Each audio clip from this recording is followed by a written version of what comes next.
இவ்வுலகம் இயங்குவதற்கு ஆதாரமாக விளங்கக்கூடியவர் சூரிய பகவான்.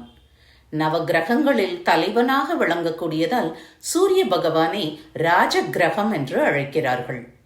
சூரிய வழிபாடு என்பது பண்டை காலம் தொட்டே நம்முடைய நாட்டில் வழக்கத்தில் இருந்து வருகிறது.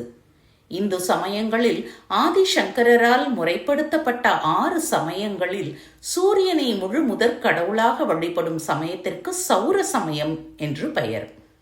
சூரியனை சிவனோடு ஒப்பிட்டு சிவ சூரியன் என்றும், விஷ்ணுவுடன் ஒப்பிட்டு சூரிய நாராயணர் என்றும் புராணங்கள் குறிப்பிடுகின்றன. சூரிய வழிபாடு என்பது 3000 ஆண்டுகளுக்கு முன்பே இந்தியா மட்டுமின்றி உலகின் பல நாடுகளிலும் இருந்ததாக எகிப்து, கிரேக்கம், ஐரோப்பியா, மெசபடோமியா நாகரிகங்கள் குறிப்பிடுகின்றன. சூரிய வழிபாடு குறித்து மார்க்கண்டேய புராணம், பவிஷ்ய புராணம் ஆகியன விளக்குகின்றன.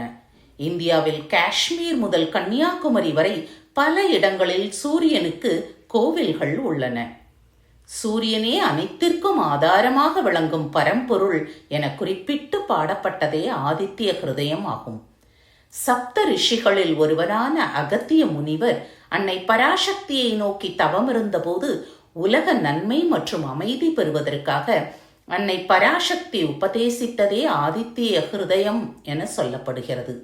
நல்ல உள்ளம், மன தைரியம், உள்ளார்ந்த ஆற்றல், சக்தி ஆகியவற்றை கொடுக்கக்கூடிய சக்தி ஆதித்ய ஹிருதயத்திற்கு உண்டு.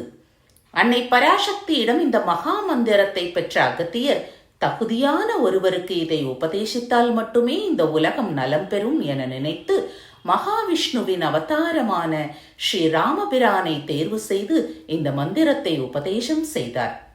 ராவணனுடனான போரில் ராமரை வெற்றி பெற செய்தது இந்த ஆதித்ய ஹிருதயம்தான் என ராமாயணம் சொல்கிறது.